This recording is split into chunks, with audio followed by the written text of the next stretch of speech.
Welcome to Wednesday, the 5th day of March, 2025. Well, welcome to Hump Day Wednesday. Today is actually going to be a pretty decent day before significant snow is coming to many of you, not everybody, but a pretty large swath of the Intermountain West will see some significant snow as we roll through the next 48 hours beginning tonight. But today, there's a break. So today, the wind speeds will ease up. The big storm that developed out into the plains yesterday, heading into the Great Lakes, upper Midwest and northeastern areas of the United States today. So we kind of catch a breather. But we do have a moist Pacific storm that is going to be taking a track different than this last storm. This is a different animal. The pattern that's going to produce this snow as it comes together will be much different than what just developed onto the plains, and that's important.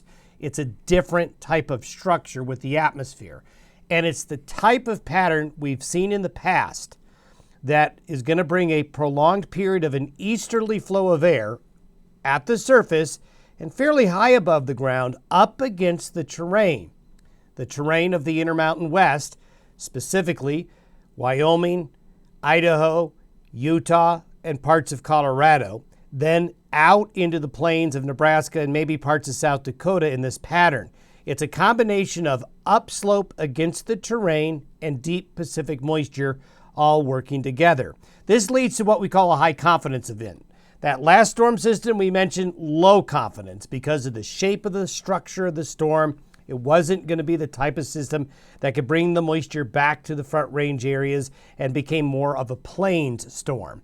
This one, it's less about exactly where the placement of everything is, more to do with just the combination of Pacific moisture, upslope, and a much colder air mass settling on in. So when we show you the winter storm watches and winter storm warning areas, those areas' confidence level is very high. So travelers and stock growers, you need to be prepared, especially any livestock interests that may be in calving or lambing operations right now. And then next week, we do have two more storm systems. We're going to see a break in the weather this weekend. This weekend, not much going on. However, we have a fast-moving system that'll come in Tuesday, Wednesday of next week, and we're still looking at that larger storm around the 14th and 15th of March. Also, there's a rain gauge rally going on. Sometimes we talk about this volunteer network of rain gauge users across the United States and really around the world, where volunteers measure rain and snow and report it. And they're trying to get new volunteers, and there's kind of a competition to see which state can get the most volunteers. So we'll talk about that here in a moment.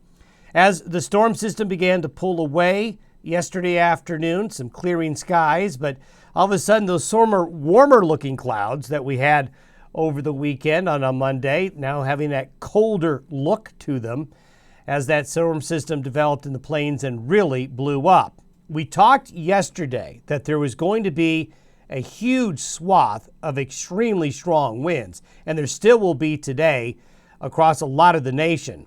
And you can see from Lake Bridgeport, Texas here, well, there's one thing that happens when the winds blow very strong. Another thing is dust. There was a very large dust storm that blew through eastern New Mexico into and across many areas of Texas yesterday. So large that, look at this on the satellite imagery. As that storm developed across the northern and central plains, dust being brought up by very strong wind gusts. I mean, we had wind gusts 70, 80 miles per hour across portions of Texas yesterday, and many other areas, strong winds, extremely strong winds. So major dust storm rolling through Texas there, as you saw near the Lake Bridgeport area. So as we take a look, we see these clouds and those showers that you see there going away for one day before we see this next patch of moisture come in with the next storm. There's the storm that was in the plains yesterday heading to the Great Lakes in the northeastern United States. So here's our gap in the weather here. Now you can see there's a fair amount of cloudiness. They kind of look thick because they are. There's a good swath of moisture with this. The precipitable water showing high water content of the air mass coming into central and southern California this morning, punching its way into the Great Basin. Here's the very dry air that gets brought in behind the storm system as it winds up, and you see the comma shape of the storm as it heads into the upper Great Lakes. This is just classic March. Strong storm systems now beginning to march across the United States, causing a variety of weather. So there's that deeper moisture.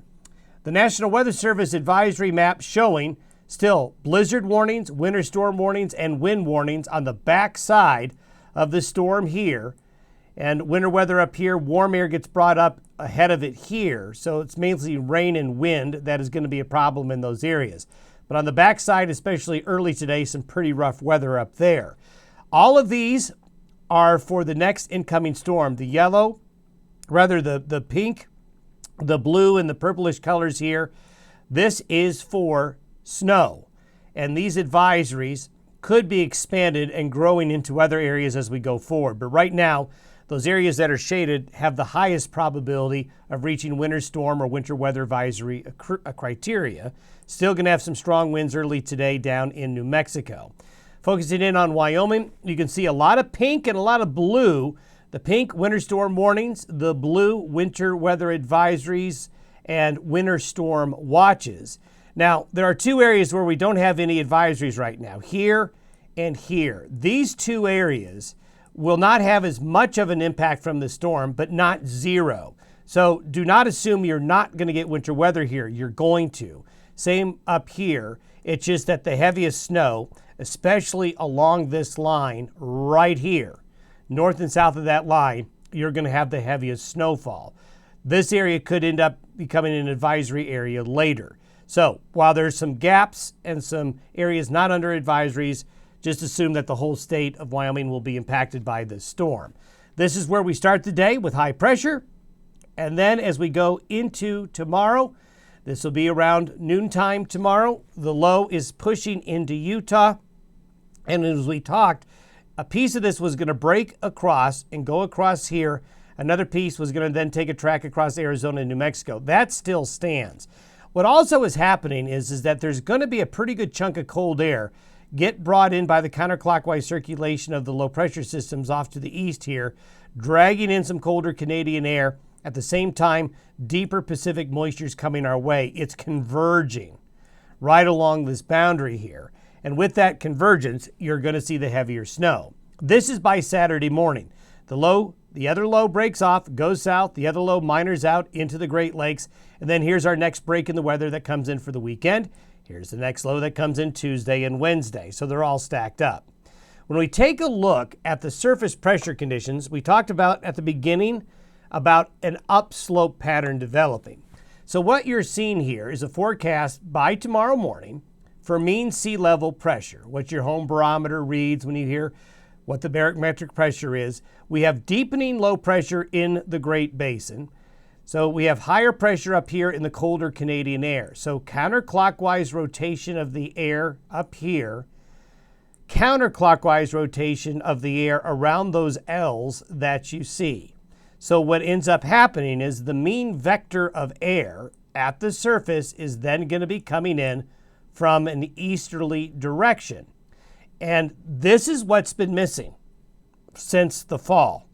Upslope events to where you can get storms to slow down enough, and that's classic La Nina. Storms move fast. They don't have a chance to develop upslope when you're in the throes of La Nina. With La Nina continuing to weaken, this will be a trend where storms over the next couple of months will have more opportunities for upslope. So the pressure deepens along the Great Basin, high pressure strengthens in the northern plains, and you get the wind vectors working together, pushing the air uphill. By Thursday afternoon, the upslope gets very deep and very not only deep vertically, but it's also pushing up moisture up against the plains. So this is a pattern we've seen before. So you're going to have a persistent band of upslope. By Friday morning, the low kicks out into the plains and the upslope weakens, but still continues across parts of northern Colorado and southern Wyoming into Friday morning, while a clearing trend comes in behind it. So you can see how this develops over a day and a half time frame. So what will happen is if we take a look at the wind vectors, these are kind of hard to see, these thin lines, but you see the little arrows? The arrows show which way the wind direction is coming from. So starting this morning, we're basically all in a generally westerly flow with these wind vectors behind the storm this morning. But as we go into tonight, we start to see southerly flow come up into southern Wyoming here. Easterly flow begins to develop over towards Casper, over towards the Wind River Basin, and then as you'll see, really pushing up against the Wind River Mountains. The moisture and the upslope winds start to work together. You see this area here of enhanced wind speed. The shading is the wind speed. So we're getting deeper upslope. The winds are beginning to pick up, and we're pushing against the Laramie Range here. We are pushing up against the higher mountains in central Wyoming, the Wind River Mountains, into the Owl Creek Mountains. We're pushing upslope into the mountains west of Cody to Meeteetse. And what you're going and getting deeper and deeper with the upslope. So you can see it maturing tonight, tomorrow morning, by noon Thursday, by evening Thursday. By Friday morning, it weakens and shifts off to the south and east. So from tonight through Thursday evening, deep upslope, and there's the focus of where the moisture is going to be. So this is from today through Saturday morning. So we have this west to east axis we talked about yesterday, where we have really high confidence in where the deeper moisture will be, and certainly it's going to be this area here, from the Pine Ridge of Nebraska through Douglas and Lusk and Casper, into Lander, Riverton, Thermopolis, then back into Sublette County here, back into the eastern counties of Idaho. It's just the right combination of a deep, moist upslope flow. Also getting into Utah, getting into the Great Basin states. Moisture will fall in the mountains of Colorado as that low comes across. Arizona and New Mexico get into the action. So if we focus in here, the combination of upslope and deeper moisture from the Pacific all just converge right here. So it's going to snow. And snow amounts could be significant. Now notice on the edges, we showed you where we don't have current winter weather watches and advisories. Likely what happens in these situations is there's usually a little bit of a southerly shift, a slight one as we get closer to it. So we may see some of the lighter to moderate snows maybe get a little bit further south than it's showing here into maybe the far northern counties of Colorado. So we'll just have to see kind of how things develop. But if you're from the Pine Ridge through Buffalo, through Cody, if you're in this basically zone right here, you're going to be shoveling. And stock growers need to be ready for much colder temperatures and some wind as well. And there you can see this is a lot like the map we showed you yesterday. The focus of that moisture is on a west to east axis. And if you look across the nation between now and Saturday, still quite a bit of snow as we get here into early March. By the weekend, there's our high. There's our break in the weather. So that's going to last probably through Monday and the beginnings of Tuesday. This low will kind of break off from the flow and cut across the area. By Tuesday morning, there it is, moving into Northern California. It will quickly move through as an open wave. So we're not expecting this to be a major player, but it will produce mountain snow and some snow on the plains, but it's going to come through quickly, probably will cause some very windy conditions. Then we queue up the next one, and that comes in that Friday, Saturday time frame, the 14th and 15th, that we need to keep an eye on, as this system shows signs of being another strong storm that could hit the plains, but also front range areas as well.